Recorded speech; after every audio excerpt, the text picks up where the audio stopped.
Good evening, my friends. Welcome to Friday Night Live, 16th of January, 2026.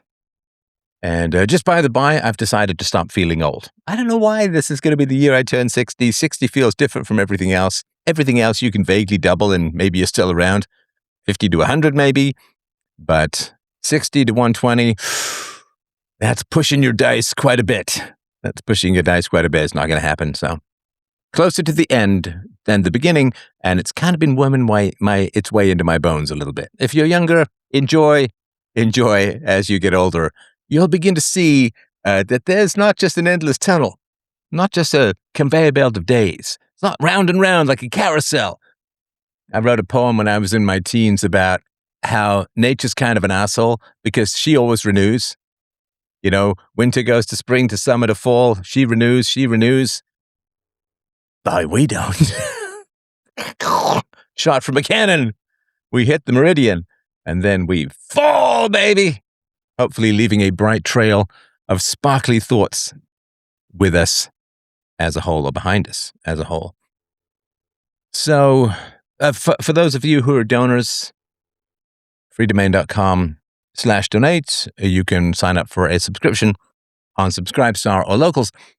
So for those of you who are donors, I poured my heart out about the late Scott Adams.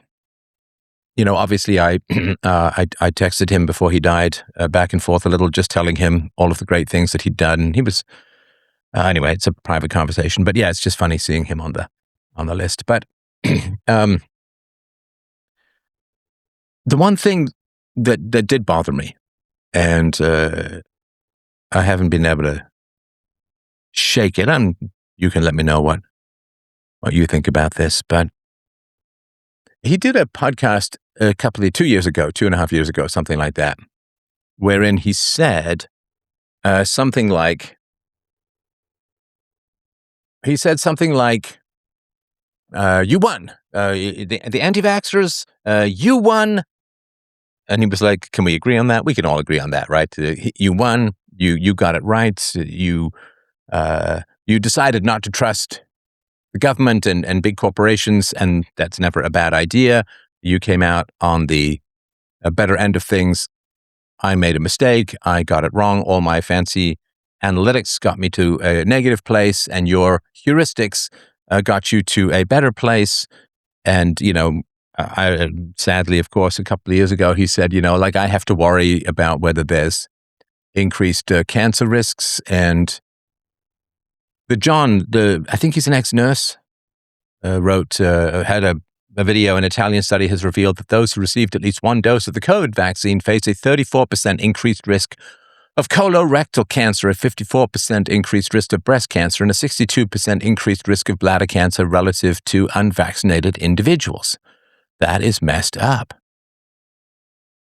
And beyond sad, beyond tragic, beyond appalling, beyond horrible.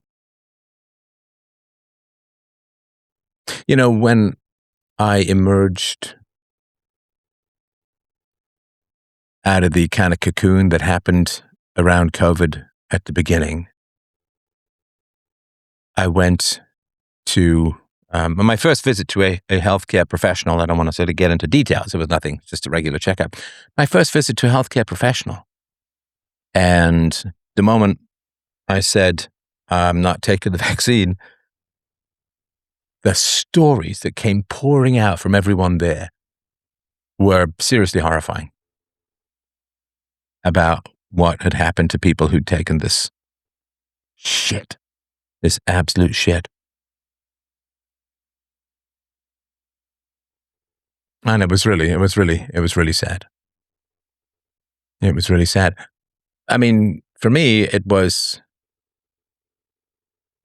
would say there was one day where I was like, oh, come on, maybe there's some regular old vaccine. Because, you know, I've taken vaccines over the course of my life. Oh, there's some regular old vaccine I can take and all that. But anyway, I ended up not doing any of that. For me, it was mostly just around, like, my daughter's at no risk, right? I mean, I'm not really at any risk because I won't say I'm crazy healthy, but I am very healthy. I went tobogganing the other night with my daughter, and we were there for an hour and a half, climbing these steep hills and throwing ourselves down. And, you know, we went skiing not too long ago and did, a full day on the slopes. I can do most of what I want to do. I can still sprint if I need to. I can do just about everything that I want to do physically, which is pretty good, rock climbing and stuff. So I wouldn't say I'm crazy healthy, but I'm pretty healthy. So I didn't feel any particular risk. And certainly my daughter was at no risk. And that's just not good as a whole. And it really was, I hate to say it because it's a rough thing to say, but I'll just be honest about how I feel. It was like a 1, 2, 3 punch to the IQ dispensary. That's all it was for me. It's COVID. Number one, they can't possibly say that it's safe and effective having only tested it for a couple of months. Like safe and effective for pregnant women? You didn't even test it for the length of an entire pregnancy. There's no follow-up. So that just wasn't true. Just wasn't true. So out and out fucking lie. Number two, they wouldn't release the data. You see those inserts where you're supposed to get all of the lists of the things that could happen? A lot of them are blanked. And number three, they demanded immunity from liability. I asked Grok a week or two ago, and I went through a couple of iterations. Maybe I'll publish it on my platforms, but I went through Grok and said, okay, if it was the free market, how much would these vaccines have cost, right? Without mandates. And then it was challenging because he said, well, it would cost this much. It's like, okay, but if it costs that much, how many people won't pay it? Okay, then it's going to end up costing more. How much without mandates and so on? And then what if you would take away the liability? And taking away the liability was the final straw, right? Taking away the liability made it economically unproductive. Just straight up. So with Scott, with Mr. Adams, my understanding is his wife wanted to go on vacation to Greece. He didn't particularly want to go, and he didn't particularly want to take the vax, but my understanding is he did it to please her, who I don't think did much to help him in his final year. And I was reading that she said she got cancer too, but I don't know about that. I don't know if that was a joke or not. I saw the tweet. My cat doesn't have cancer. I do. I don't know if that's real or not. But, for a lot of people, when you're a guy and you get older, you start to, think about what might happen to you that's going to take you out. And prostate cancer is one of these things that's not uncommon for old men. More ejaculations per month can really help keep you safe. But it's one of these things that's often kind of slow moving. Prostate cancer, a lot of times from what I've read, is something you die with, not something you die of. And a lot of times it's just watchful waiting, I think is the phrase. They just keep an eye on it and so on. It's very slow moving. With Scott, it seemed to be astonishingly fast moving. Astonishingly fast moving. The why of that will never be known. I mean, everyone can have their suspicions. But the why of that will never be known. So, let me just get to your comments here before I sort of go on with my rant. Yeah, Scott Adams was pretty buff and healthy. He certainly was. He didn't like to eat. He ate very little, and he had abs in his 60s. I mean, very buff and healthy. And I remember he was very, very keen on the gym. And what he would say is, even when I can't do a workout, I'll just drive to the gym, stand there so that I went to the gym.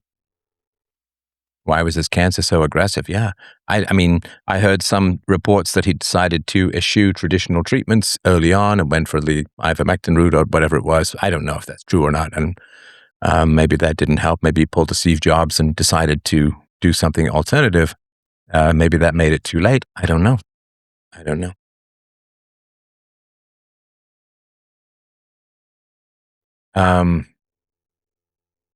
Kay says, I didn't take it. My sister took it and collapsed and had myocarditis, but it's healed. But I'm sure there's long-term damage.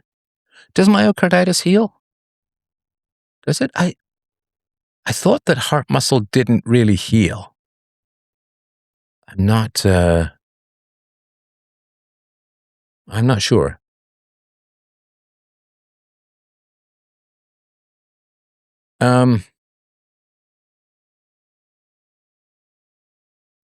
Yeah, I definitely know some people. I know some people who, in my opinion, and it was like the next day, were horribly vax injured, like directly, just horrible. So Gates said it was 20-1 profit. We need some guardrails on capitalism. Well, of course, the vax had nothing to do with capitalism. The COVID vaccine had nothing to do with I mean, so of course, one of the things that happened with vaccines as a whole, I'm sure you were aware of this, is that the vaccine manufacturers was facing so many liability issues that they went to Ronald Reagan in the 80s, and you had the Vaccine Shield Liability Act or something like that, where the manufacturers of the vaccines were now immune from liability, and liabilities were paid out of a government fund, and they're very hard to get.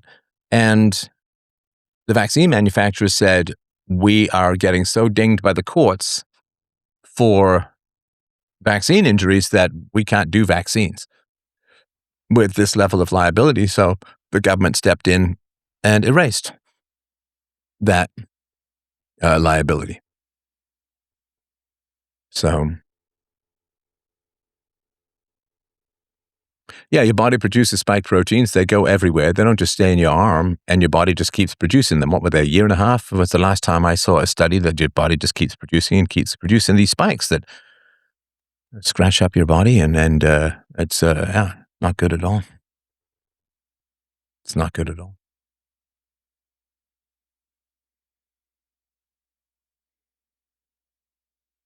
Somebody asked, what's your opinion about Scott Adams' deathbed conversion to Christianity based on Pascal's wager?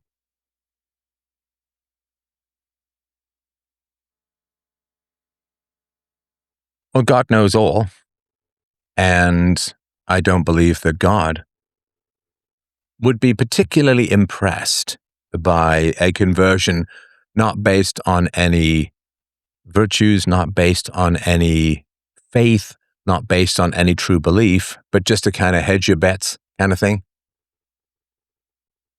Yeah, Trump. Well, is Trump still protecting these tyrants? As far as I understand it, was it Rand Paul has sent criminal referrals just lying for Congress about Fauci and a couple of others, and to the DOJ, and the DOJ is simply refusing to act on these things. Yeah. I mean, I don't view the vaccine as Trump specific. I don't view the vaccine as Trump specific because everybody would have, like everybody who was in power, would have done the same kind of thing. Right? Would have done the same kind of thing. There really isn't any different thing, right? Mainstream news is trying to sell the story that the COVID itself is causing all the issues and not the vaccine. I feel very lucky to get to hear you think and communicate, Stefan. Biggest thank you. Well, thank you. I appreciate that. Up here in Canada, the Liberal government was found to have violated the Charter of Rights and Freedoms in Canada by preventing a free assembly for forms of protest with the trucker convoy, right? And they closed down people's bank accounts and shut down their financials without any warrants by declaring it an emergency. And the court found that they had acted wrongly, that they had shut down the rights across the country and shut down people's bank accounts without any warrants or causes or proof, really. And they were found to have acted illegally in that manner. And then they spent over $2 million fighting it. And now a higher court has affirmed the decision of the lower court. And it's all, I mean,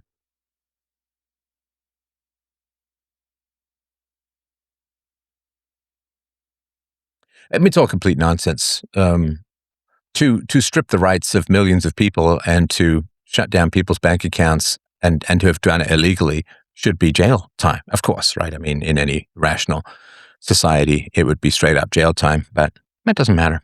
I mean, they'll be found, it was wrong, and nothing's going to happen. You can't get justice in a state of society because everything's political. So I suppose I mean, I don't even, that's interesting. It's like listening to some dungeon master change the rules in a Dungeons and Dragon game. What does it really matter to anything, right? Yeah, if you donated to the convoy, you were concerned that the account was going to be frozen. Yeah, it was a scary time for sure.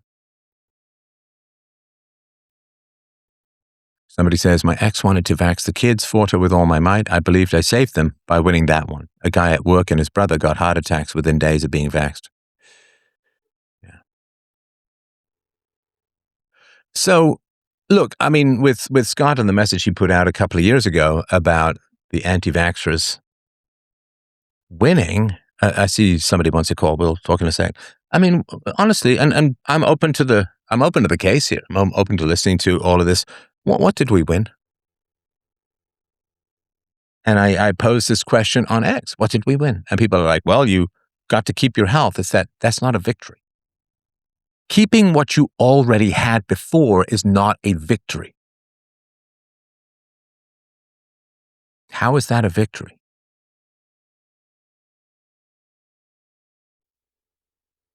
I mean, how do you win by holding on to what you already had before? That's not a victory. That's just not as much of a loss. So, to win the debate, like, how was COVID a win for everyone or anyone except sociopaths? Like, except people who just view you and I as NPC, tapioca body, Star Trek, unitard, interchangeable productivity droids.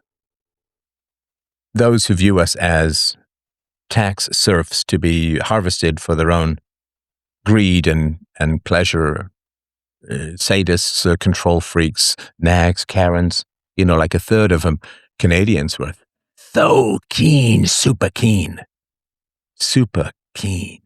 to inform on their neighbors. They loved it. They probably would have wanted COVID to go on and on so that they could inform on anyone who had more than 2 cars in the driveway. The mask, Karens and the nags. They love that stuff. The drama, the excitement, the bullying. All the unloved people who take out their isolation and bitterness on everyone who's got a shred of red-blooded affection in their heart, well, they had a great time. What did I win? What did you win? What did we get? What did we get? I didn't. What did I get? I mean, it had a role in my deplatforming. I'm never getting any of that back. I'm never going to get the 5.5 years that I was in the wilderness. I'm never getting that back. Or the massive income drop, which I'm still trying to rebuild. freedomain.com/donate if you'd like to help out. I would appreciate that. But what did we win? We got to see people get sick. We got to see people freak out. We got to see people rip off the mask of civility and show us the absolute ghoulish, vampiric bloodlust for power underneath. And I'm not just talking about the politicians. That's a given. I'm talking about everybody else who loved it. All of the people who, like those in East Germany, would get in with the Stasi and use them to take revenge. We got to see nurses dancing on TikTok. Yeah.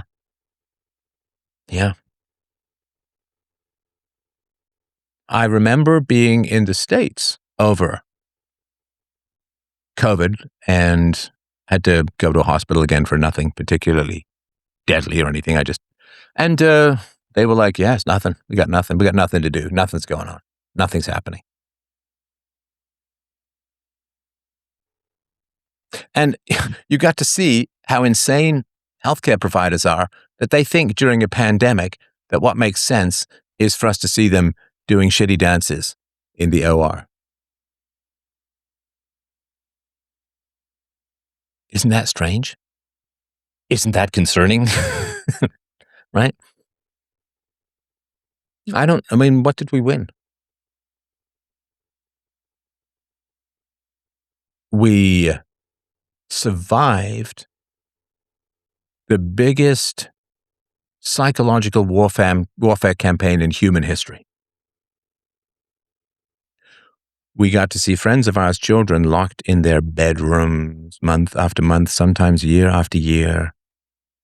No sports, no playing outside, no sleepovers, no hangouts, no baseball, no dances, no goofing around in the hallways, no hacky sack in the quad, no dating, no love, no parties, no doing stupid things which teenagers are supposed to do. None of that. No knowledge gathering. Everybody was just cheating on their Zoom calls. Yeah, online learning was, come on, it's ridiculous. And the young, and we're going to deal with this for a generation or two, the young lost absolute complete faith in their society over COVID, 150%. And not all of that is conscious, but they lost absolute faith in their society because everyone panicked, everyone was a bully, and everyone was completely and totally fucking wrong. Oh, it saved millions of lives. That's all just made up modeling, global warming shit. They got to see how everyone was so self-consciously dramatic. And all their leaders lied. And the media lied. And the social contract is broken. This was an illness that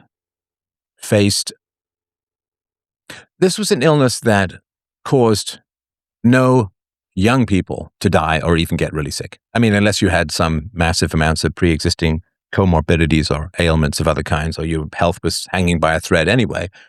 This illness caused absolutely zero harm,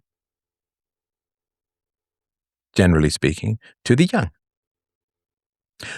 In Canada, I'm not sure where it was elsewhere, the average age of people who died from COVID, if we even believe that, given that hospitals and other healthcare facilities were incentivized to write down COVID as the cause of death. Everybody knows that famous example of the guy who died in a motorcycle accident, tested positive for COVID. It's COVID death, right? And then, of course, what they often did as well was any death that occurred within 2 weeks of the vaccination was considered a COVID death, in which they, I assume, jacked up the COVID death numbers.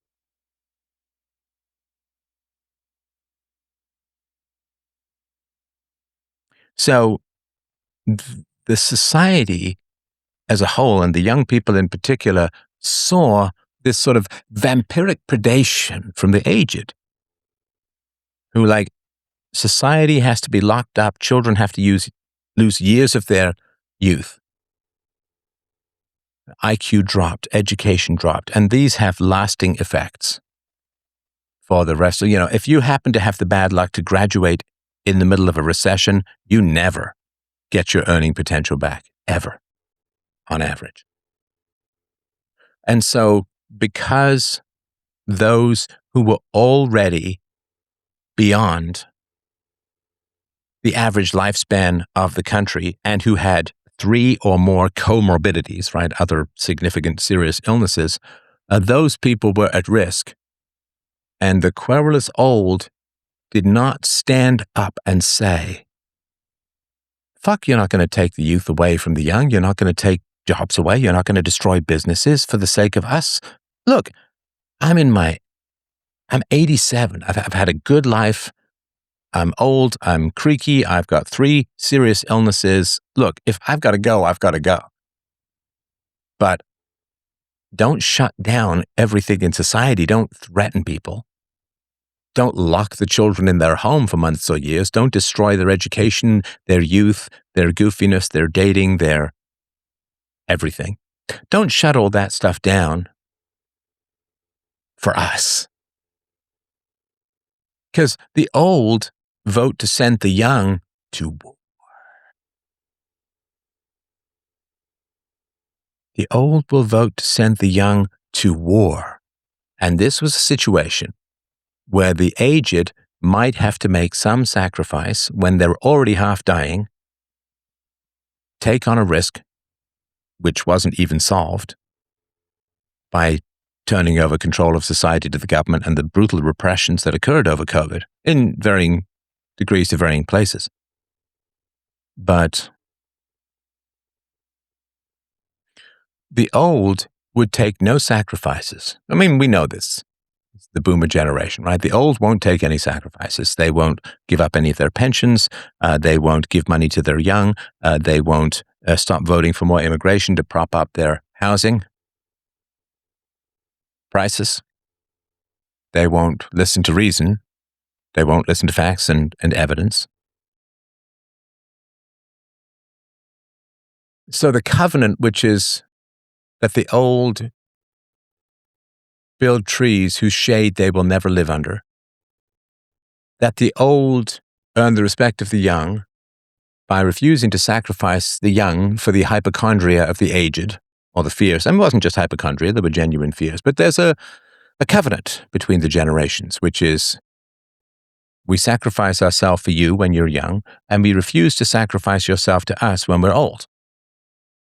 I mean, can you imagine old people passing laws that say, well, I'm low on my liver is harmed, my liver, so, listen, we won't make it liver, let's make it kidneys. One of my kidneys is failing, so we need to pass laws that young people have to donate their kidneys to keep me alive in pain for another 6 months. Now line up! Give me your kidneys! That would be vampiric. That would be appallingly predatory, but they did that with freedoms and liberties and youth and excitement. And, of course, if you know people who had teenagers, my daughter was still pretty young, 6-7 years ago. Sorry about that. But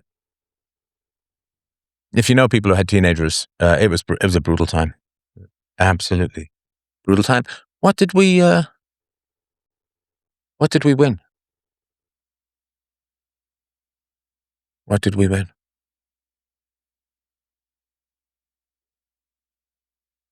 I couldn't go to my father died of a COVID, and I couldn't go to his funeral.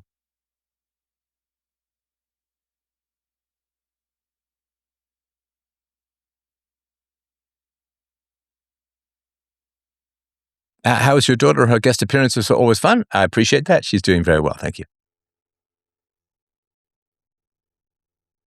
Yes. So clear and powerful. Thank you, Stefan. I appreciate that.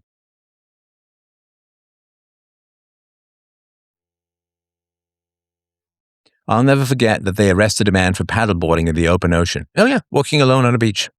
You probably remember it was quite a vivid little 20-second video of a guy bicycling at fairly high speed down a country lane and some woman who was off to one side saying, "Not social distancing!"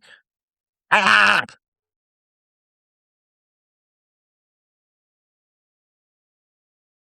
Teachers in Australia, boy, you guys are losing everything when it comes to speech, man. I mean, I don't say I was warning you guys because it doesn't do any good. I mean, yeah, 2018 when I went out, I was warning everyone about the loss of free speech, and looks like the Bondi shooting has just the real thing that was taken down was any remnants of free speech, and I'm sorry about that. I was looking at 5 years online for upsetting people, no due process. 5 years in prison for potentially for online comments that upset people, but there's no due process. I mean, it's over. Teachers in Australia were sent home for 18 months to teach from home online because I'm a casual teacher. I was out of work. When we returned about 3 months later, the unvaxxed were sent home for another year. I'm lucky I own property, so survived on welfare, but teachers with mortgages took the vax. Yeah. I would have lived in a tent before I took that vax, but I'm crazy. Don't say that about yourself. Do not say that about yourself. If you would not accept, listen, this is a good tip for people, right? If you would not accept someone saying that about your child, don't say it about yourself. Don't say it about yourself. If somebody were to say to your child is crazy, just crazy, you'd be like, hey, no, right? So don't refer to yourself in terms that you would not consider acceptable to your child.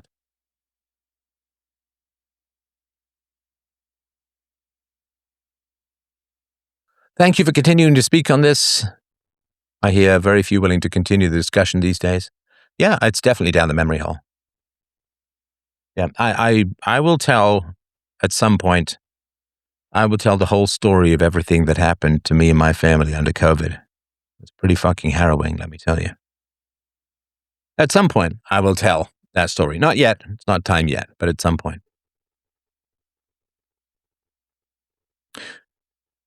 Okay, says, I remember being devastated that my son's grandparents didn't care to see him for almost 2 years. He was a toddler. I was shocked. It's when I started realizing I married into a bad family. Yeah. That was the biggest shock for me. You're a guy who knows history. Can you think of another example where the whole society consciously sacrificed the young for the old? Well, it does happen, of course. The young get sacrificed for the military-industrial complex, which goes back thousands and thousands of years, of course. So the young will get sacrificed for the elderly, the gerontocracy, the aristocracy, the kings, the princes, the nobles, and so on. They want to make money and establish their power and expand their power. And the bankers, of course, want to lend to everyone involved in the conflict at usurious rates of interest, which the government has to pay, because if they lose the battle, then they might have a revolution at home. That's why the First World War went on for so long. It should have ended within 6 to 8 months. That's when the governments ran out of money, but they couldn't get that many millions of people killed. And then just everyone goes back and the lines stay the same. So they had to keep going until there was some kind of decisive victory. And so it's usually, like if you think of the pyramid, right? Usually it's the people at the top, and they tend to be old and male, not always, but often, and they will burn up the young for sure. But when you think of it sort of like an inverted pyramid, that the old, who are many, are sacrificing and destroying the lives of the young, who are few, that is very unusual. Government workers were the worst, says someone. They finally had some power in their life and abused it like crazy. Oh, yeah. There is a great and deep and abiding pleasure that human beings get from controlling others. That is a very, very big thing in the world as a whole. And you can understand why. I mean, bonobo monkeys get additional dopamine when they climb up the social hierarchy. We are driven with a desire or we are driven and motivated by the great joy of controlling others because it's so economically productive. Oh, is it too quiet here? Sorry. Microphone volume is low. I need to turn that up a little bit. Can barely hear at max volume. All right. Venice Beach was utterly destroyed at the time. Yeah, they filled the Venice Beach skate park with sand. Yeah. Somebody says, I took the vaccine. I am still here, as are the vast majority of people. It was definitely a very disturbing time, and people completely moved on as soon as the Ukraine war started. Yeah. It seems like war gets rid of young men, so old men get young women. Yeah. War gets rid of young men to prevent revolutions. The First World War was instituted in many ways to destroy the old order. There were massive death taxes. The young were destroyed within my father's family, within my grandfather's family. Within my grandfather's family, 4 of the young men were killed in World War I within a relatively close period of time. And this transferred a lot of money to women, which is one of the reasons why the vote came in, because you had to sort of leash women into the social hierarchy. And there were, brutal death taxes. And the only way that you could deal with those death taxes was to sell off your land and so on, right? And this is why my ancestral family lands just got completely destroyed, right? Yeah, they want a war now. They know a revolution is coming because people in Europe are really finally beginning to panic, as they should have for many years. But the people in Europe are finally beginning to panic, which is why you have these white male, we got to fight, war. Everyone's a European. Every ethnicity is a European until it's time to go to war. And then it's all penis-based tidy-whities up to the front, right? So, yeah, that's totally happening. It's hard for most people to conceptualize just how evil many people in charge are. Most people. All right. So let's get to callers. You can call on X and let us get people into the fray, into the conversation. All right. Sorry for those of you who came and went. Gen X Bitcoin, you are up if you want to unmute. I'm happy to hear. What is on your mind? Hey, Stefan. Good to hear you. Thanks for having me up. I've recently come across you and your discussions. I find the value and lacking where I think a lot of people could benefit, not just on the topics you talk about. So I appreciate you.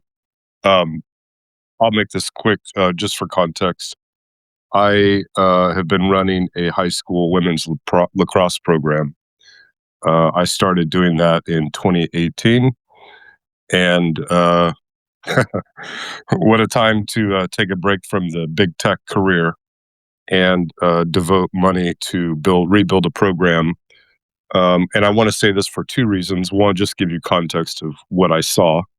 And I won't bore all of you because you all have your own stories, but it was absolutely disgusting what people were experiencing. And I think a lot of people were not aware of the effects on the kids and the lack of preparedness. Should that have been better or not? But the impacts, I think, were very much understated. Okay, sorry, I don't mean to tell you how to tell your story, but I need some examples of what you're talking about, because clearly saying it was bad, I agree with you, but what in particular? Well, coaching high school girls, you do notice certain things about them as far as how often they might need to go to the restroom, what type of stress levels they're dealing with, menstrual cycles, stuff like that. After knowing, anybody for a few years, you start to notice things with a large populace of kids.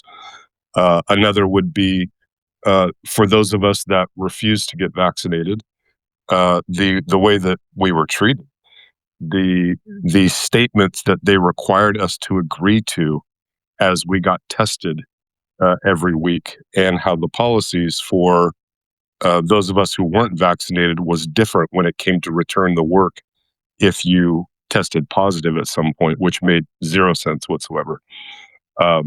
So I really just came up just to maybe offer and get your opinion. You asked, well, what did we win? For me personally, when my daughter looks at me and she looks at that scenario and what happened, I know she looks at me as a critical thinker who made a good choice for the family. I did see many families where the kids and parents were at odds because the child just didn't have the faith that their parent was, looking out, and they were in opposition. It ruined the relationships. But my question to you is, I've had some time to think about, well, what did we win? What if we didn't have something like this happen to force people to critically think? Like, how much further would we have gone before it would have been something much worse? What are your thoughts on that?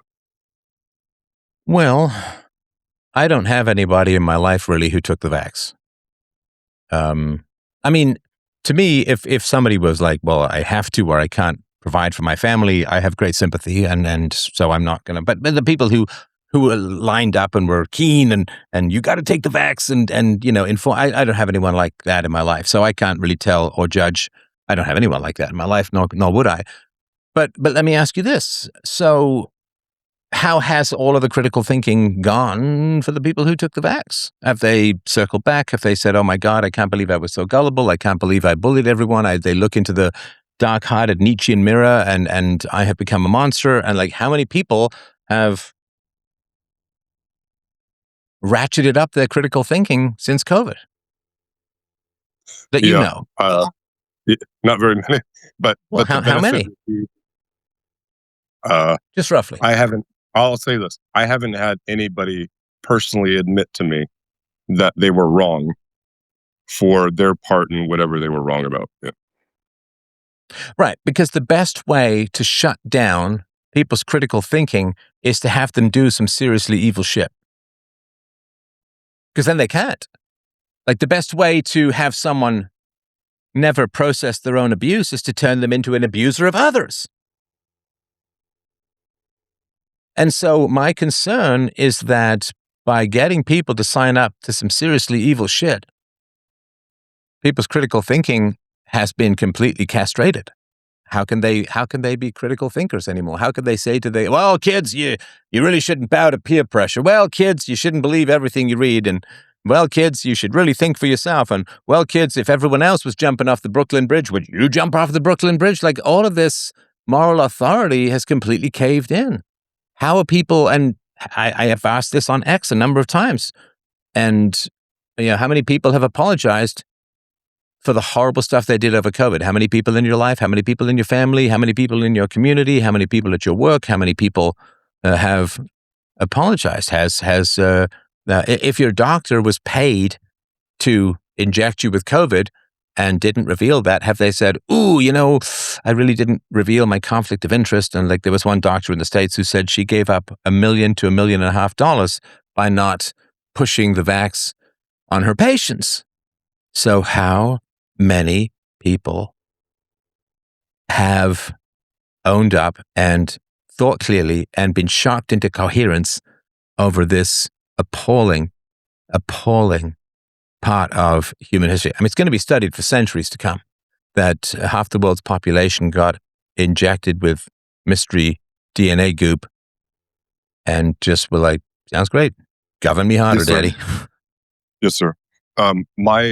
I guess the optimist in me thinks that, this is something that younger demographic saw and will remember.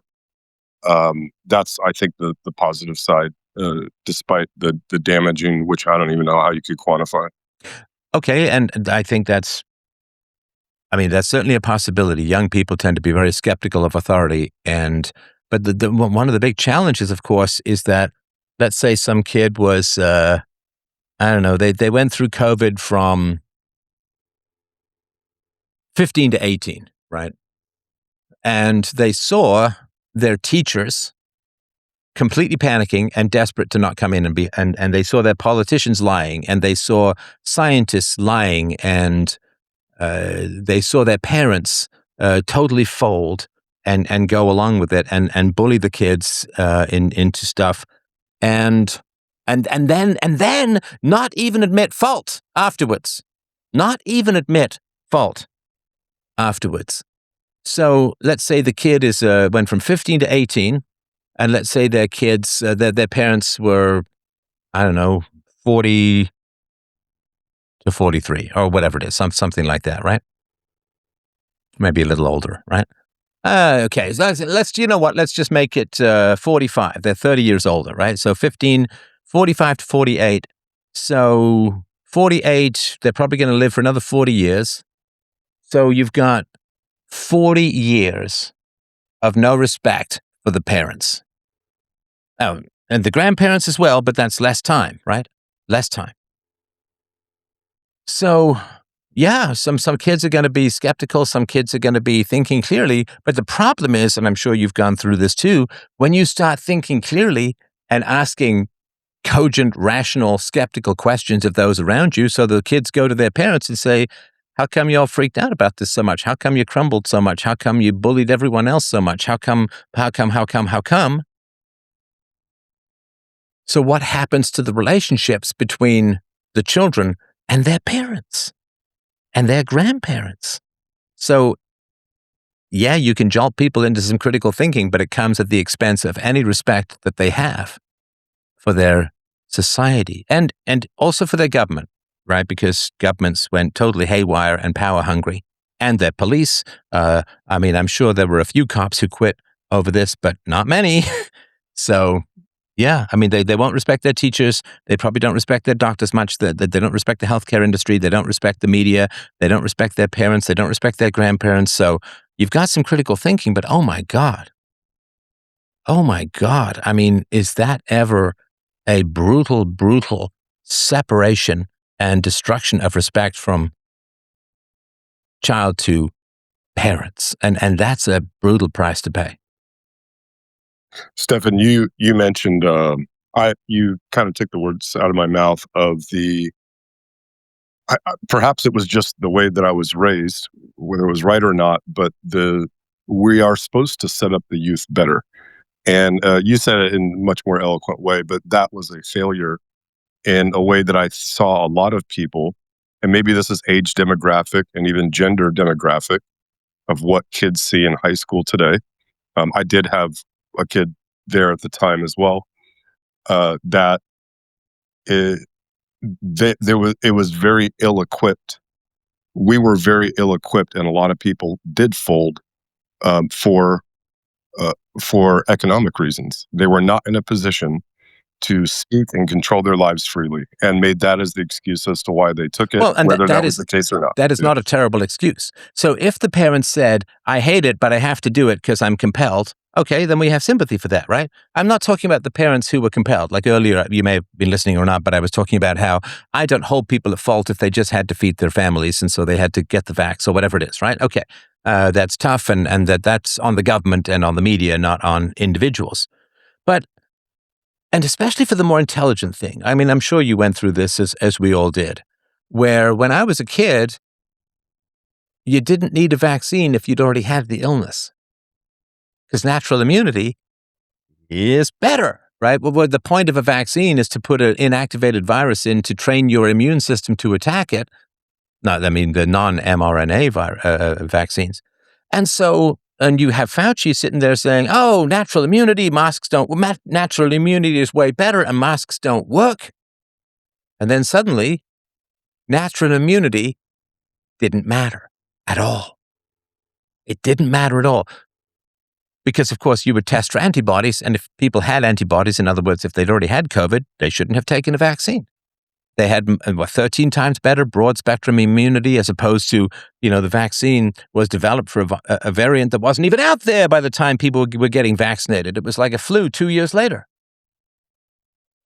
So natural immunity, which is a foundation of biology and healthcare and the foundation of vaccines as a whole, suddenly when there was $100 billion on the line, didn't fucking matter at all.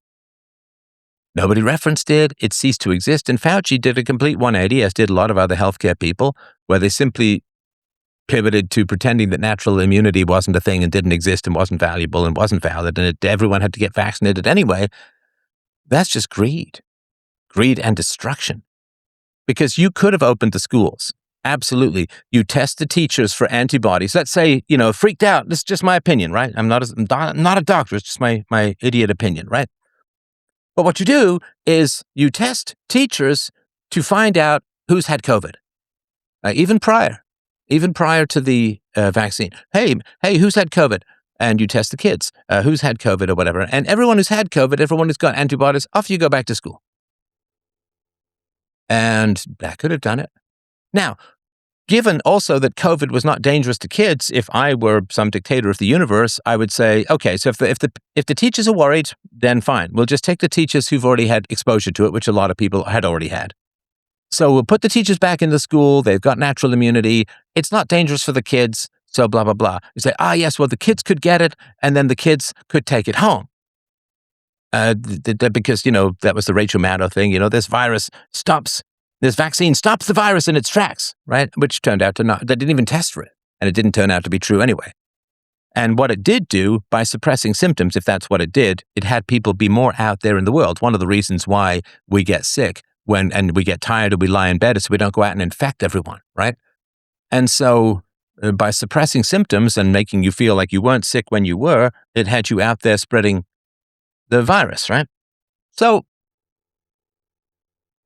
virus is going to spread anyway. I mean, you can only do so much with airborne particles. And of course, at the very beginning, you could have cut COVID down by 97% simply by shutting off travel from China. But what are the Democrats doing? Keep it open. It's racist to close the borders. Oh, and by the way, come on down to Chinatown. We've got fresh pangolins on a stick. So yeah, it was all completely mad. It was all completely greed-driven and fear-driven, and just about everyone crumbled. Like I think up here in Canada, like 15% of people didn't take the vaccine. Some of those were for reasons other than personal integrity. And so you got maybe 1 out of 10 people who could think for themselves. And what did we win? We were attacked. We had our rights stripped away. Our children suffered enormously. Yeah. And I don't like, but what they call a Pyrrhic victory, right? They made a desert and called it peace. A Pyrrhic victory is, hey, we won, but there's no city here anymore. And now you've got this great, giant, bloody fucking elephant in the middle of society that nobody's going to talk about. Nobody's going to talk about. I do. If I'm talking to people, I'm like, yeah, COVID was pretty crazy, right? Everyone gets kind of tense. And it's like, now we've got a topic that people are going to avoid because they don't want to look in the mirror. And they say, well, if there was a totalitarian regime, I ain't Oscar Schindler. I'm informing, right? Stefan, I'm going to make some room for you to have some other guests. But if I can, I just want to say, where was the discussions about? So I had one girl in particular who was about 240 pounds, 5'2", freshman year, first year in high school. Through this period, and I'm not touting my horn, this is just something a lot of people out there who are working in other programs that don't pay money because they don't get emphasis. But that kid was finishing the mile in a faster time by her second year. And I watched a complete reduction of her weight, her mental stability coming from we have a program in the US called McKinney-Vento. It's kids who've come out of any abusive type situation or in temporary housing. And we're notified of which those kids are so that we keep an eye out for things you can imagine which suck that we look out for. But I'm only going to say this just for context because there's a lot of other misinformation that people have the ability to know for themselves. This 7-year period of me funding that program, I get paid like $3,000 a year as the head of the program, all fundraised. But if it had not been for me learning Bitcoin, I'm on the technical side. That helped me do something at a time that I thought was important for something that I thought was important that I didn't know was coming for me. And I say this only because a lot of people look at instruments or something to save money in, and they think about it from just a get-rich standpoint. Well, what about having some control over your life and the decisions that you make? Thanks so No, much. I appreciate that. And thank you for the call. I mean, there was no discussion of unintended consequences or, there's no solutions in these kinds of situations. There's just trade-offs. And having grown up in an abusive household myself, can you imagine you're now locked in with your, perhaps, what do they say, PDF file these days as a way to maybe get around the censorship. But yeah, you've got a PDF file as a father or a mother, and now you're locked in for a year. School was my only escape. You're locked in with an abuser. This is why teen suicide and child suicide went through the roof. And I remember, of course, the churches were closed, but the beer and liquor stores were open. And, well, because the people who drink have got to get their drinks. Like, no, this would be a great way to have them stop, right? But there was no discussion of, it was just, this is what we got to do. No discussion of nuance, no discussion of sort of the basic public choice theory, which is, okay, so we lock kids in at home, and obesity is one of the things that is really bad for COVID for a variety of reasons. And so, well, we lock kids in, they're not running around, they're not playing, they're not getting sunshine, so they're going to get sick, they're going to get fat. That's bad. Is it worse or better than COVID for kids to get fat?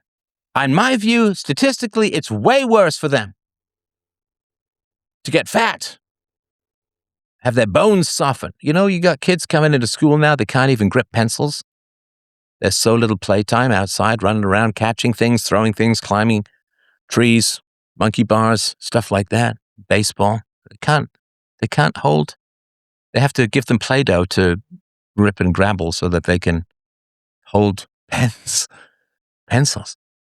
Kids are going to get depressed. Kids aren't going to get sunlight, more seasonal affective disorder. How about particularly children where there's a large age gap or only children can't play with other children? For a year or two, maybe. Right? The playgrounds are all taped up. What happens to people who can't socialize? What happens to their mental health? What happens to their stability? What happens to their anxiety? What happens to their mental development? Nobody cared. It was never talked about. It was never asked. All right. Okay, so thank you for your patience. Astro, I love you in yogurt form, man. What's on your mind? Are you asking me? Yes. Hi, thank you for having me on the show, Stefan. How are you doing? I'm well. How you doing? I'm doing okay, thank you. My blood is boiling though. After seeing that white baby killed in that daycare in Minnesota, one of many. I kind of don't want to really go on and on. I'm just thinking about everything. I have a child. He's 9 months old, a baby boy. This is the black woman, the Haitian woman who killed the child, right? Because she wanted attention. Yes. Yeah. Yes. And I mean, there's thousands and millions of them. I can go on and on. There was one boy. What was he in? Was it the Midwest or the South? And his child killer was let out. Like something ridiculous, like 5 years later or something. Um, Regardless, the point I want to get to is I would really like a second child, but I don't feel safe in this environment to have a second white child. Um, And people say, oh, this, or that, or like, yeah, obviously I know how to probably avoid that. But look at the one white woman in, what was her name? It was somewhere in the South too. She was minding her business in her own friend's house, white friend, and a black criminal, career criminal left out, hundreds of times, broke into the house and killed her execution style. Nothing happens. Irina Zaruska, nothing, not even a protest, nothing. And it's like, what is the incentive to even have a second white kid? And I hate to even say that because I really want one. I really want my father, rest in peace. I love him to death. If that were to happen to me, he would spend the rest of his life in prison. It's just what point? What do we do? Like, I understand, we got the government holding us gunpoint, but at a certain point, like, what do we even do? What's the point? And if that were to happen to my son somewhere on the street, if my husband and I were to take real justice in our own hands, because we know the justice system is a fucking joke, we will be in prison the rest of our lives. What is even the point? My blood is just boiling, and I'm starting to feel a little bit black pilled. I guess I don't know. Any ideas? Any positivity? I don't know. No, listen. I mean, crime is a big issue. Somebody posted today stuff that I talked about many years ago, and just the black crime rate in New York, like 1% of the shooters, right? People who discharge guns, 1% of the shooters are classified as white, and that generally means that non-whites. You can see all of these black and Hispanic guys being classified as white in these criminal roles. But look, I don't have any perfect answers for you, but I will tell you this, that the world is trying to make everyone, particularly smart people, despair about the future. Don't let them win. Now, that doesn't mean pretend like there's no dangers in the world. You have to take your precautions out there in the world for sure. But our ancestors had children in the middle of ice ages. Our ancestors had children when there was no food, when there was war, when there was, our ancestors continued to have children when the Black Death was slaughtering. Hey, China, thanks for all these viruses throughout history. It's just fantastic. If you all could stop eating everything that fucking moves, I'd be thrilled. But our ancestors had children after World War I. There was a baby boom after World War II, under the threat of nuclear war. And don't let the social media cloud you to thinking that this is happening everywhere around you. Because, our brains are kind of wired that way. We're not wired for TV or movies or social media or anything like that. So when we see something like this horrible murder of the white girl by the black daycare worker, well, we think that it's just down the road. We think it's kind of, like our brains haven't really figured that out. It's why movies work, and I guess why pornography works for some people. So don't let what are very rare occurrences program you to think that they're happening left, right, and center, front, and back. Like, I worked in a daycare for many years. Half the staff there were black. They were pretty nice. I mean, one of the women who was from Jamaica was very loud and very aggressive, and I had to really be aggressive back to get her to stop putting me down in front of the kids. But, that's just normal tussles. It's not like every white woman has always been perfect, or every Asian woman or anything like that. So I worked with a bunch of black women in daycare for many years, and they were fine. They were nice. They were good.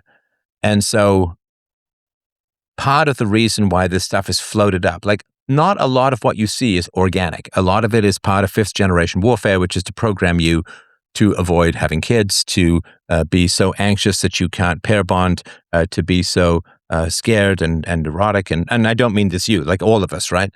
Where you think that imminent dangers are occurring when they're not.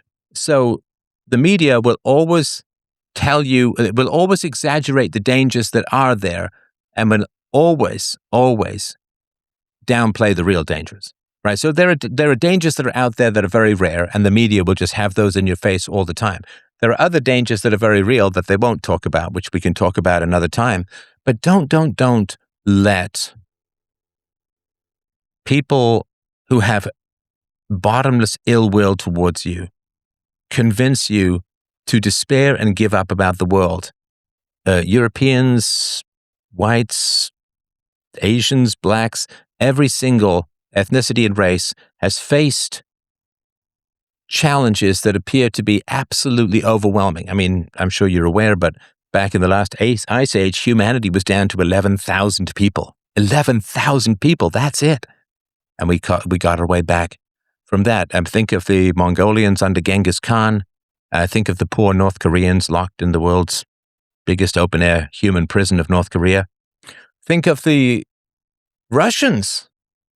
70 years of communism, 70 million people murdered. They came back from it. So there will be people who are going to frighten you into sterility, and don't let them win. And the reason why you shouldn't let them win also is because your child deserves a sibling.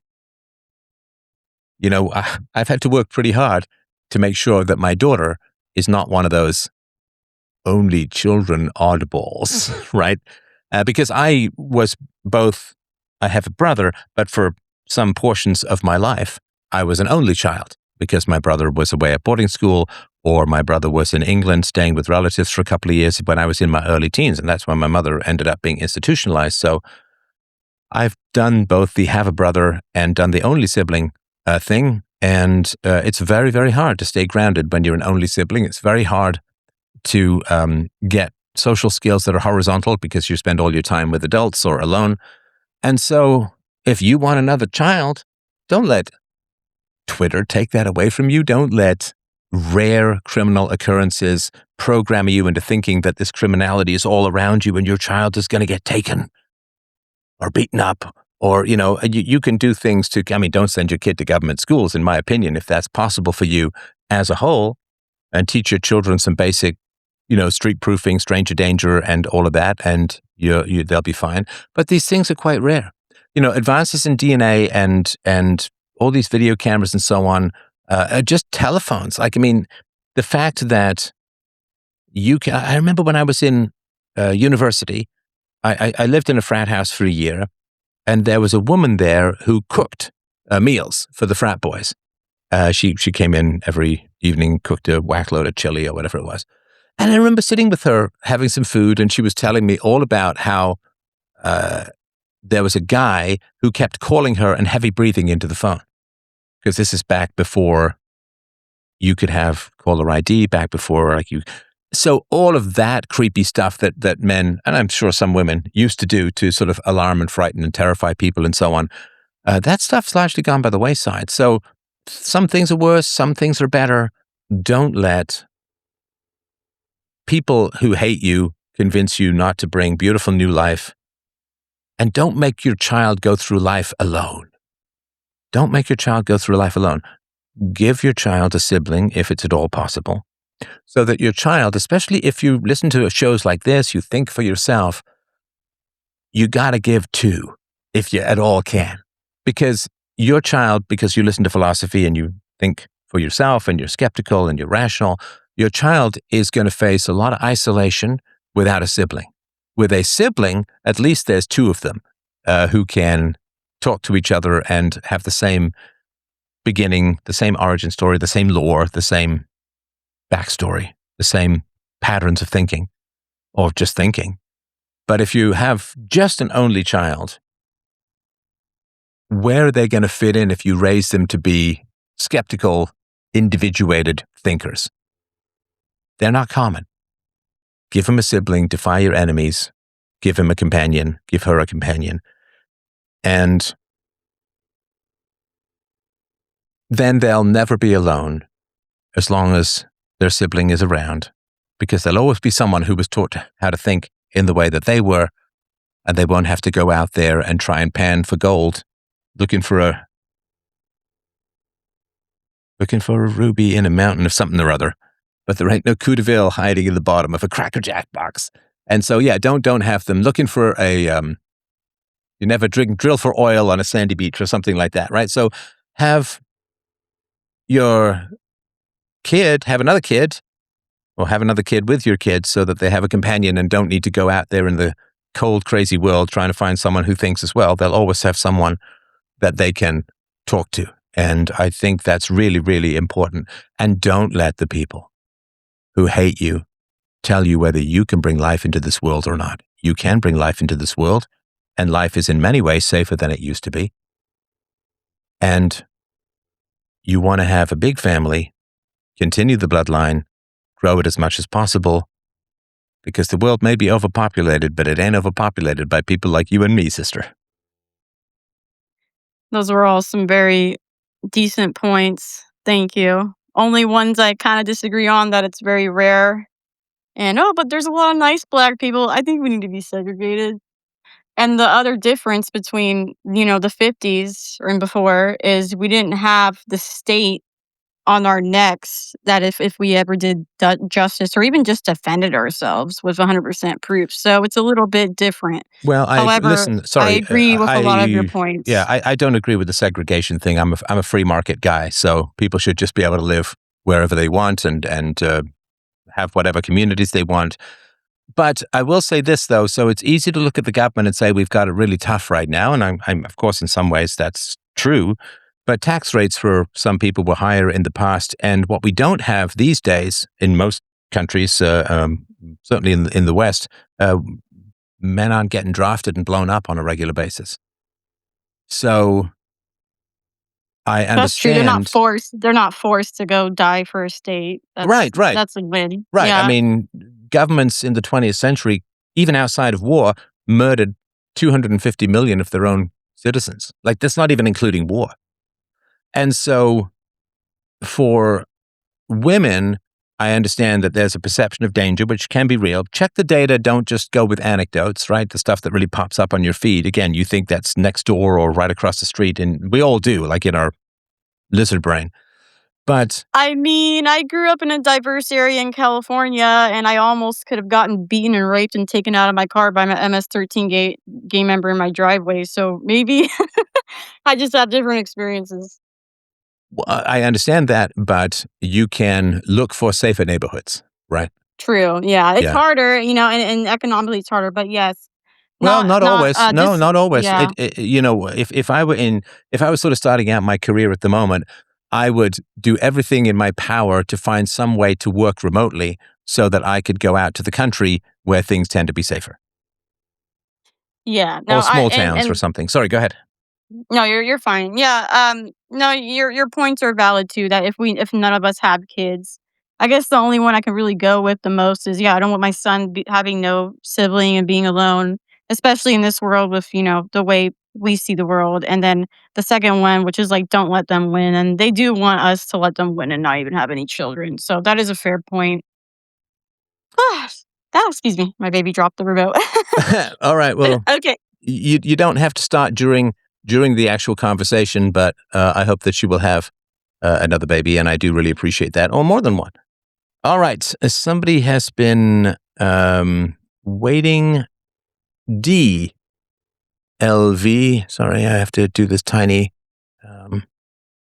thing on my phone. Sorry, I don't mean to complain about this every single time, but I'm probably going to end up doing it anyway. All right. So let's get you up. There we go. All right. DLV, if you wanted to speak, I'd love to hear what's on your mind.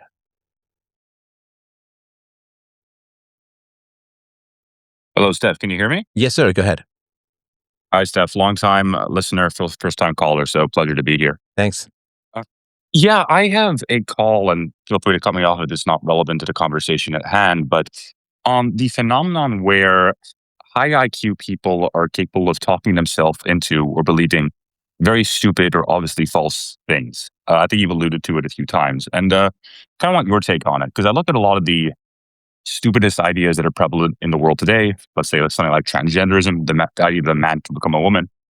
I feel it's actually oftentimes higher IQ, people with high verbal acuity, that tend to be more likely to believe things that are so obviously false. And then oftentimes people who are a little bit lower IQ or more middling IQ, at a gut level, they can just sense that something is wrong about it, even if they can't articulate it. And my sense is a little bit higher IQ people are capable of talking themselves into believing these dumber things, or maybe they're more susceptible to certain types of propaganda. But I haven't been quite able to put my finger on it, and you're really fascinated to get your take. Yeah, it's a very interesting question. My personal belief is that nature is quite the dice roller, right? You can get people with male characteristics, you can get people with female characteristics, you can get hermaphrodites, and so on. I do believe personally, this is just my opinion, I think it will be borne out by science over time. I think it's perfectly possible that a male brain can be born in a female body and a female brain can be born in a male body, and somebody can feel like they're a female and then look down and see a dangly bit and be kind of shocked and appalled and so on. So I certainly think that's possible. Again, nature is quite the dice roller. Now, as far as intelligent people, let's take something like socialism, or something that I'm a little bit more familiar with. So, I mean, socialism is obviously deranged and crazy and foolish. It's fine within the family, but it's terrible within the government, within society as a whole, by force. So why is it that smart people can talk themselves into things that don't make any sense? Well, I would argue that smart people have also evolved to say a lot of false things in order to get social resources.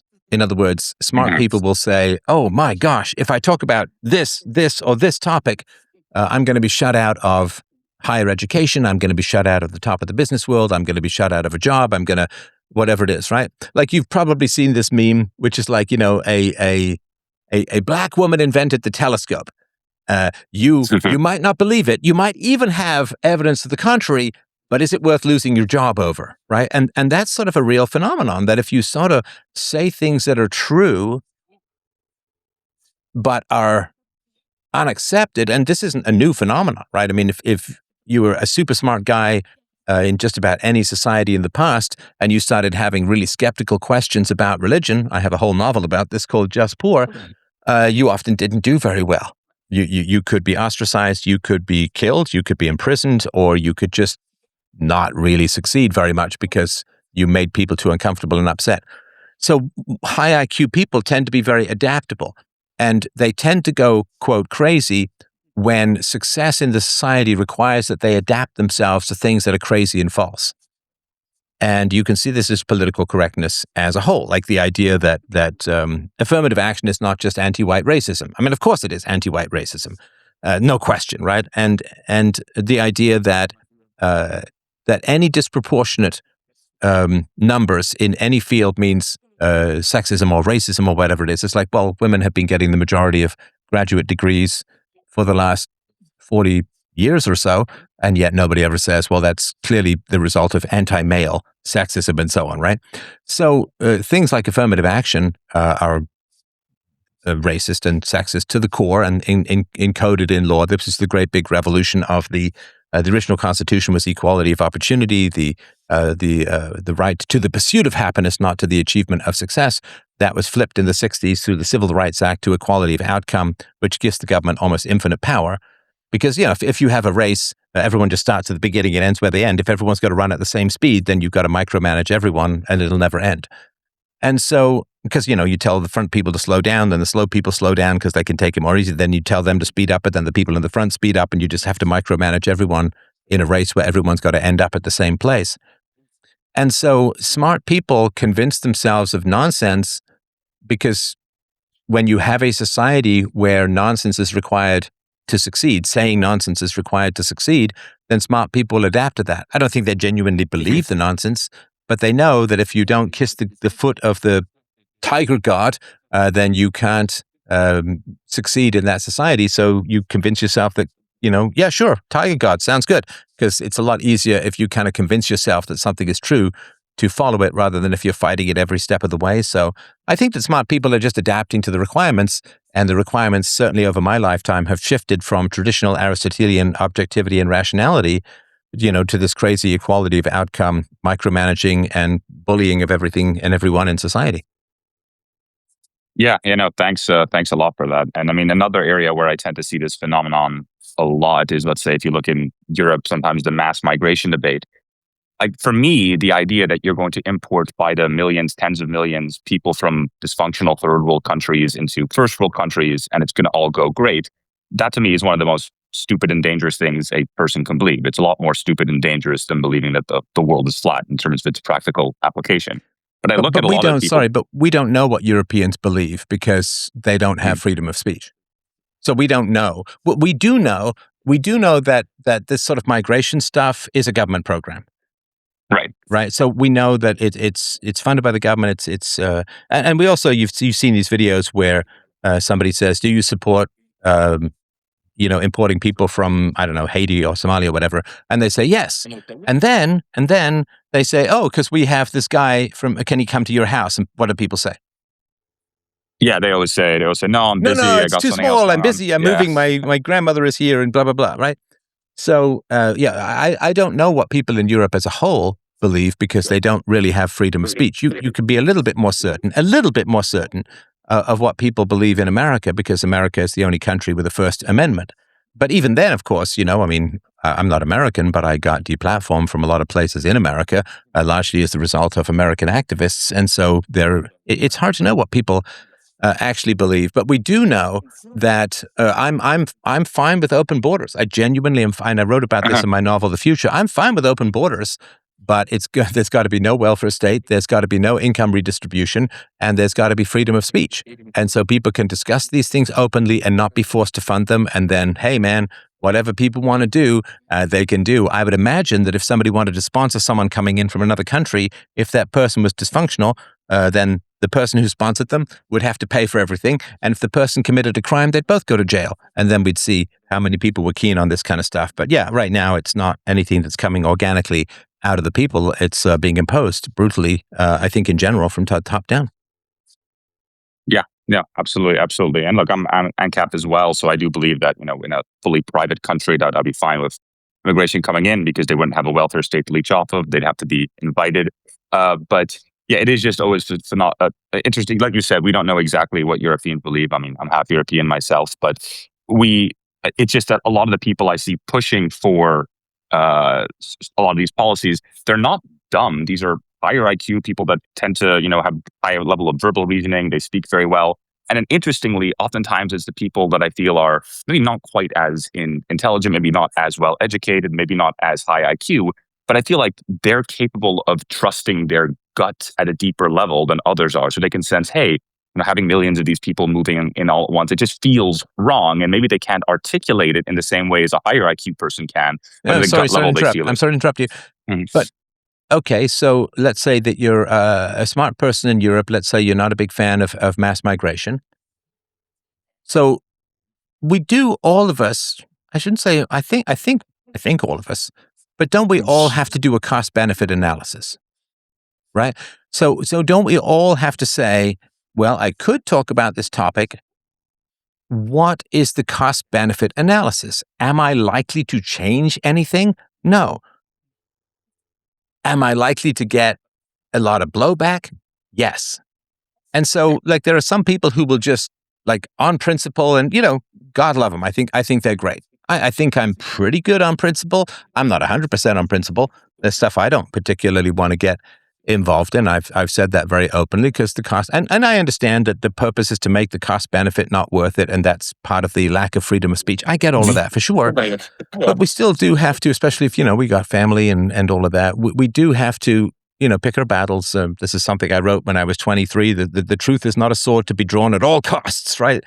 And, sometimes he who fights and runs away lives to fight another day. And I think there's value in that. There's no heroism in walking straight into machine gun fire unless you're Gal Gadot or something like that. So I think in Europe, they're saying, okay, and this is part of the whole, right? This is the cost benefit stuff, right? The cost benefit. And so everyone kind of has to make that decision themselves, right? So if you have let's say you have a mother, she's pretty nice, but she's kind of woke, and maybe you want to bring some criticisms of wokeness to her, but she kind of freaks out, and then, she won't help you with your kids, and maybe you've got an inheritance coming. I mean, just making stuff up, right? Now, there are some people who are like, well, I'm going to tell the truth no matter what. But those people are virtually non-existent in the world, honestly. Like, they're you could say it's autistic, but I mean, I don't want to insult people like that. But, there are not many people who are going to want to voluntarily go up on the cross and get their hands and feet nailed to wood, right? So for me, I'm a big one for the Aristotelian mean. Like, too much courage is foolhardiness, too little courage is cowardice. And you got to find that balance. And it's a real balancing act. It's a real high wire act. You want to get maximum truth across for your whole life, and that means you got to pull back sometimes. In the same way that your army can't just march and march and march. They have to stop and rest. You have to let the supply lines catch up. You can't just march all the time. You have to, like, war is like a heartbeat. You attack, you retreat, you move around. So you've got to be nimble, like a commando or a revolutionary or something like that. So I think that there is a cost benefit, and the machinery that is going on that seems to be doing a lot of harm to Europe. Well, that's a very big, powerful machinery, and the people who run that machinery, what do they run? They run the banking system. They run a lot of the media. They run the government educational system. They run, the third plus of people who work for the government.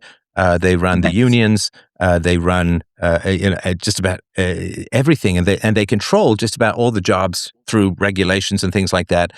So, one person with a microphone, what can be done against that monolith by one individual in the short run? We hope, of course, that the accumulation of knowledge and wisdom in the long run is going to change things, but you can't stand as one guy when a tank army is coming towards you, when they're willing to destroy you like that, which they are. So I think that I have sympathy for people who decide to hold their peace, or maybe talk privately, or maybe do other ways of getting their opinions and perspective across. Because, as you know, I mean, particularly in the UK, I mean, they're jailing people for some pretty, what in America would be considered some pretty mild stuff. People are going to jail for a long time for, and as I mentioned earlier, Australia looks to be pretty bad this way. So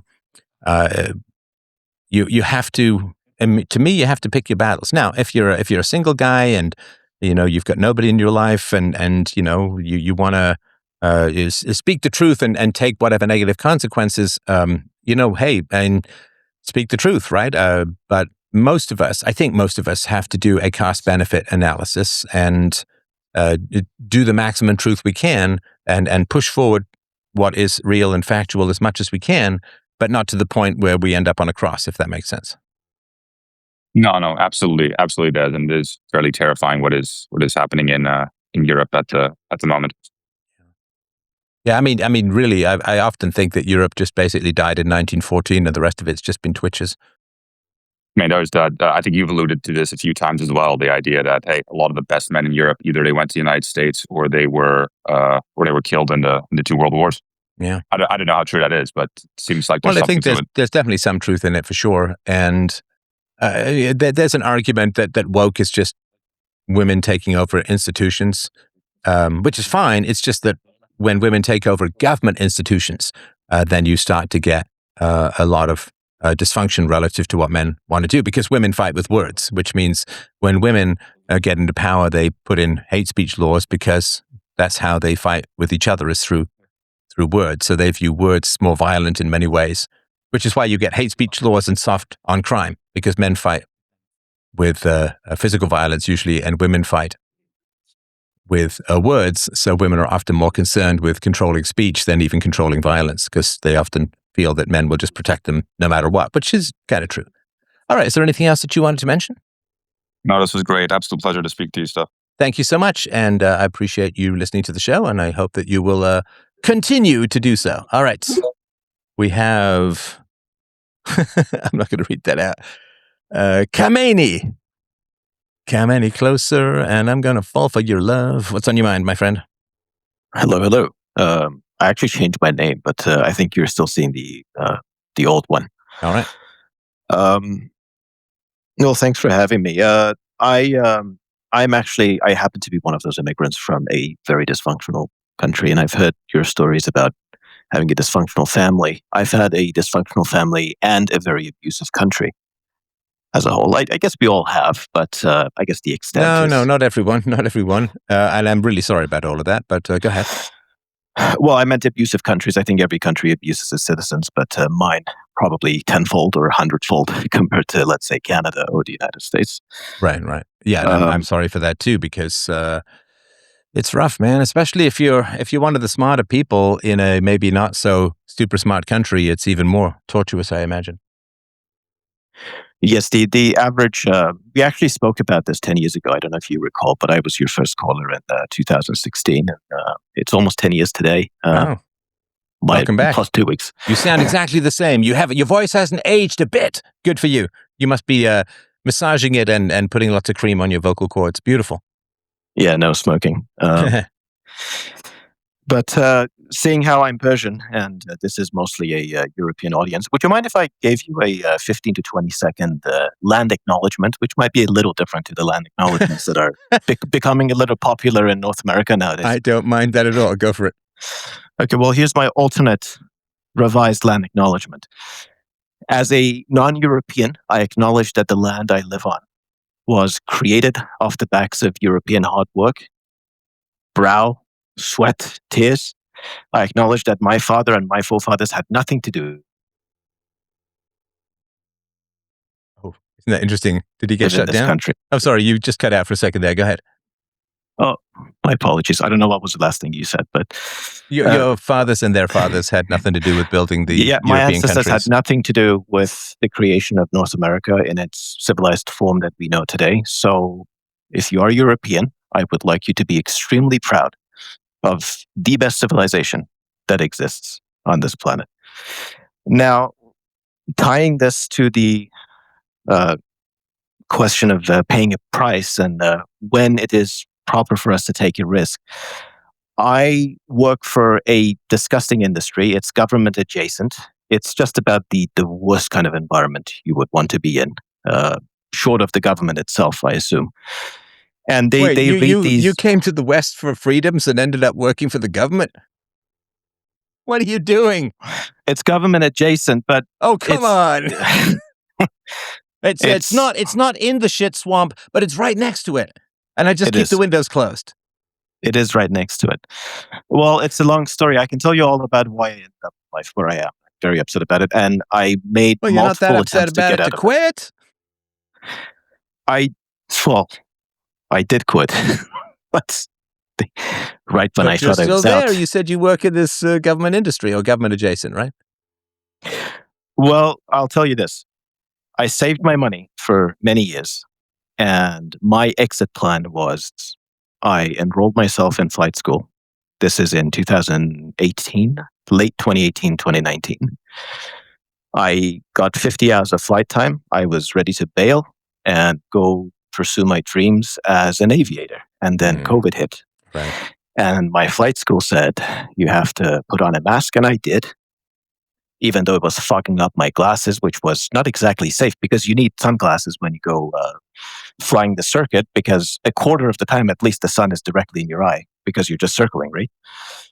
And then they said you have to take the vaccine, and there goes $25,000 to $30,000 that went down the drain, and I didn't even graduate. I even did my solo, and I was very close to the end, but I didn't cross that finish line. So there went my savings from several years. Currently, what I'm doing, again, I have another plan to get out of this mess, and I've started doing small farming.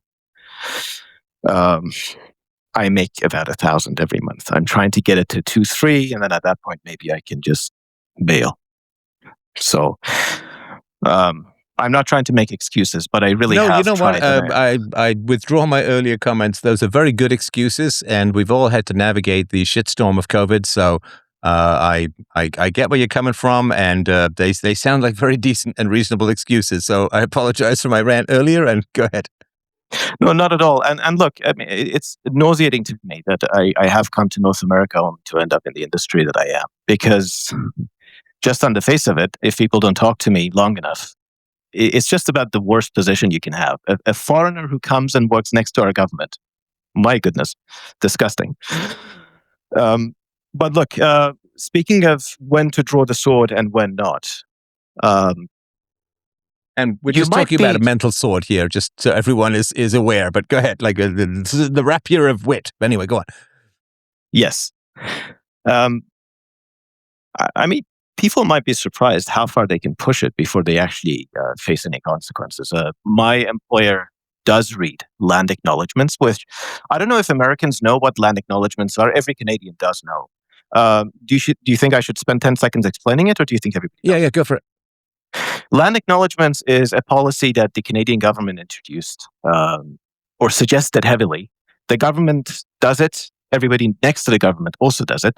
Big companies do it. It's a humiliation ritual, which at the beginning of every meeting or public event, they say something along the lines of, we acknowledge that this country does not belong to white people. It's the unceded land of indigenous people. It's just to humiliate and to embarrass white people and say, what you're standing on is not yours. You're just an intruder. That's the purpose of it, basically, which is extremely funny because not funny. I lived in Iran for 20 years, and they have exactly the same thing. It's exactly as though the Canadian government is taking a page out of the Islamic Republic, because what they do over there is, let's say you're in an engineering firm, and 20 engineers have gotten together to talk about the building of a building. You know what the meeting will start with every time? 10 minutes of recitation of the Quran, because that really helps the building. Right. And that's also the exact same purpose. We acknowledge that this is not Iran. This is an ideological prison camp. And unless you're with us, you're against us. So every time they do this land acknowledgement, I leave the meeting. And I kept doing it until they questioned me about it. And then I told them exactly what was in my mind. The Charlie Kirk thing happened. Some people were openly happy about it. I got in loud fights with them. And many of these, I have stories to tell you for 7 or 8 hours. But they did suspend me in the end. They suspended me without pay for a week. And I've gotten into many, many fights. I'm actually quite surprised I haven't been fired yet. But the point where I stopped is when I realized that I've done what I could to inspire people. I'm not yet ready to bail out of this company because I have a 1-year-old now. Last time I called you, I was... Hey, congratulations. Congratulations. How beautiful. Thank you. So I have people depending on me. And I told my European colleagues, especially males, I told them, look, this land acknowledgement thing is just to humiliate you. I tried to rally the troops as best as I could. I realized I can't really inspire people beyond this. And if I keep insisting, I'm going to lose this job. And without a clear plan B, it's just a cost without much gain. So that's when I stopped. But what I think I can gain out of this is 20 years from now, when my daughter asks me, hey, Dad, this dumpster fire that we used to call Canada, what did you do not to contribute to this mess? I have a few emails to show her, and I can say, look, I at least made it pip about it. Not a lot of people backed me up, but at least I wasn't completely complicit. Yeah, I mean, for sure, the great thing for me about speaking dangerous truths is that my conscience is clear. Like, if you do things that help the world by talking about difficult truths, fantastic. That's wonderful. That's what you want. But it's kind of like being a doctor. Like, I can't control people, and I wouldn't even want to, even if I could. But it's like a doctor. If somebody comes in and they're smoking and 2 packs a day, and they're fat, and they drink too much, and so on, then you say, hey, this is probably going to kill you. This is going to take decades off your lifespan. You're going to end up in pain. Your joints are going to hurt. You're going to be coughing all the time. You can't climb a set of stairs, whatever. Like, all these negative things are going to happen. And you keep saying this to them. You show them the pictures. Like, here's what you're going to look like. Here's what your arteries look like. And it's more clogged than a New York thoroughfare. And so then your conscience is clear. Like, you've told the person what they're doing that is bad for them, and then is going to make their life more and more difficult and unpleasant. And if they quit smoking and they lose weight and they exercise, and then fantastic. I mean, isn't that wonderful? Then great. If they don't, you don't have to care anymore, because you did your part. Like, you told them the facts, you told them the good, the bad, you showed them the ugly stuff. If they continue down their path, at least as a doctor, you don't have any regrets like you shoulda, woulda, coulda, right? And so for me, a lot of this is just like, okay, I know what works and what doesn't work in the world. I've been studying philosophy and self-knowledge and economics and politics for 45 years. That's a long chunk of time, let me tell you. And I know what works and I know what doesn't. I know what's right, and I know what's wrong. I know what's good and I know what's evil. And you tell people, and you tell societies, you tell countries, you tell the world. And if the world listens, fantastic. If the world doesn't listen, then you can go your merry way, find a safe place somewhere on the planet, and look back and say, well, that's a shame, but at least my conscience is clear. And that to me is really, really important, because the only other alternative is to take responsibility for things that you can't control, which I never want to do. I tried that with my family when I was younger, and that was a very bad idea. As a whole, I did that in relationships too. I can make this crazy woman not crazy because I love her, right? So, I learned those lessons, and I'm not doing it again. Well, if I may just push back on that a little bit, conscious might be clear, yes. There have been many topics that I brought up with my own family members and friends. I told them about Bitcoin, mostly because I was hearing it through you. I told them that gold and silver were going to explode. I was telling them this in 2015. I predicted Trump would win the first time. I predicted he wouldn't win the second time. I told them that Canada was going to ban every last toy gun, let alone real ones. And I was mocked and ridiculed every step of the way. And like you say, you tell people, you warn them, and then you separate yourself. And I have. I live just about the most isolated life with my wife. We live in the middle of nowhere. Like, there is nothing around us for miles. The closest. Yes, but but you're still less isolated than if you were with people who couldn't reason. That's true. But the only thing I disagree with you with what you said is, your conscience might be clear, but I'm still not in a place of contentment. There is nothing happy about being right about these awful things.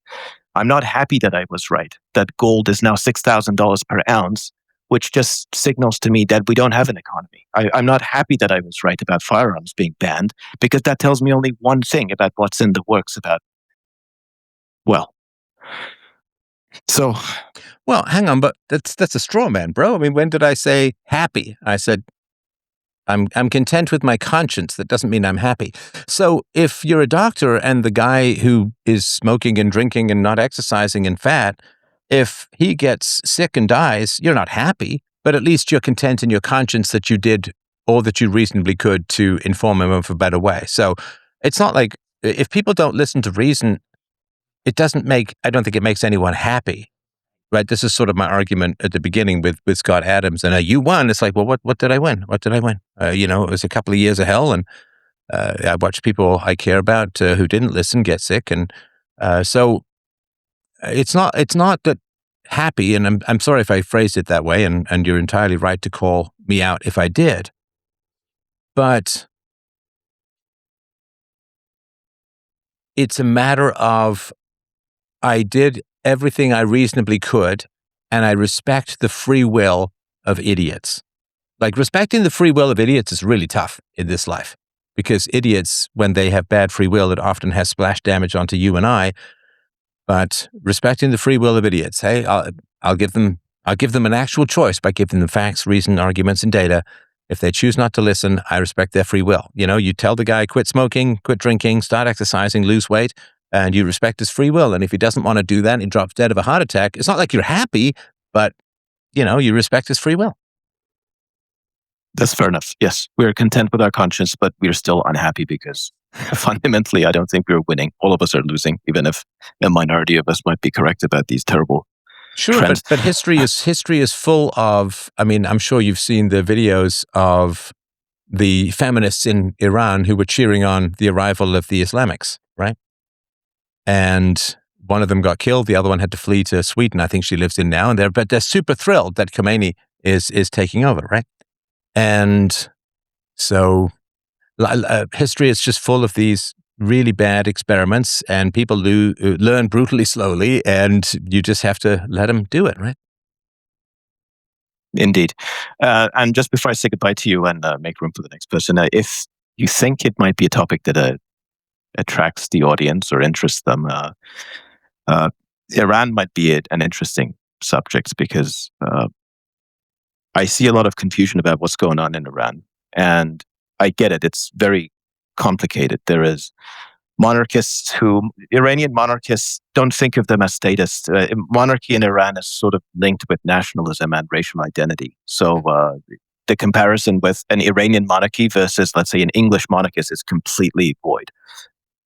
If you think that might be a topic that interests yourself and the audience, I would love to hear you talk about it. And finally, to the audience, I'm sorry for what's happening to your countries. You Europeans deserve to have your own spaces. Access to European people is not a human right.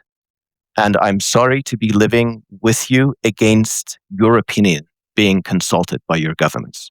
I try to make myself as nice and as helpful and useful to your societies. And if at some point in the future you gain control of your societies back and you decide you don't want a single non-European in your midst, I would be very happy to respect that. And I hope we can get our country back too in Iran, and many of us can go back where we belong. Yeah, I judge individuals by values. I get that there's a zoom out and there's aggregates and so on, but I'd much rather have you as a neighbor than some woke white person. So to me, it's where the values coincide that matters the most. All right, so somebody, and I appreciate your call. Thank you. Yes, I will certainly think about Iran. Renegade Art is nipping at my heels or chewing at my nads. He says, are you going to do another blame the victim of the state video, Steph? The state murders Renee Good, and your take is, well, she had it coming. Wow. First of all, you might want to do an apostrophe on your, because you don't want to appear particularly unread and uneducated when you're trying to lecture a fairly famous philosopher. But that's, neither here nor there. So. Yeah, I think I've seen that comment posted a bunch of different places. So if your belief is that I am cheering on the state murdering an innocent civilian, then I'm not sure why you would be on this channel. Like, you understand that you're lying your ass off. It's a filthy falsehood, because if you genuinely believed that I, as an ANCAP, would cheer on government thugs murdering an innocent woman for no reason, right? If you believed that I was so hypocritical or so whatever, I don't even know, right? If you believed that, then you wouldn't be making that comment, right? So you know that what you're saying is offensive to my sensibilities. And so you know that I don't believe that and would not do that. So you do understand that it's completely evident to me that you're trolling me, right? Because if I was somebody who cheered on governments murdering innocent civilians, then I would not respond to this kind of stuff, because people like that would say, yeah, good, I love fascists or whatever, right? I love fascism or communism. They should murder more, whatever, right? So you understand that this is childishly manipulative, right? Because you're completely strawmanning my argument. The state murders Renee Good, and your take is, well, she had it coming. Wow, right? So you should get better at trolling, if you don't mind. Because this is too obvious, right? This is too obvious trolling. So, I mean, you're welcome to keep listening, keep watching. But and it always makes me sort of think about how, like, what kind of people you'd be surrounded by, like, if you do that. Because I guess you're surrounded by people who respond to that kind of obvious, pathetic manipulation tactic. I guess that let me explain myself, because I've already done my whole explanation for all of this. So I guess you're surrounded by people where this kind of bullshit works on them. But the problem is that you end up having to be surrounded by people who are dumb and reactive, right? Who, like, you troll them and they're like, oh yeah, well, I don't believe that. How dare you? Like, so I don't, I have some self-mastery, I suppose, at least some. So the problem is when you act in that kind of way, quality people don't want to spend any time around you. And you can probably troll or bully trashy people. But why would you want to have those kinds of people? Well, I guess you are one of those kinds of people. So I'm certainly happy to discuss things, but not in that kind of way, right? In not that kind of way. All right. So thanks everyone for a great show. I was a little low on energy today because I did a lot of work earlier today. I had like a 3.5 hour call. So I appreciate everyone dropping by tonight. freedomain.com/donate. Fantastic callers. Really, really do appreciate everyone's perspective. Lots of love. We'll speak to you Sunday morning for the donors of the donor show. And so shop.freedomain.com. Get your merch, man. It's great stuff. Really, really great stuff. peacefulparentingbook.com, freedomain.com/books. We have now the present and the future available in paper format if you want to give it to people who aren't ebook enabled. And freedomain.com/donate. All right. Enough of the business, and we'll get back to the philosophy soon. Bye.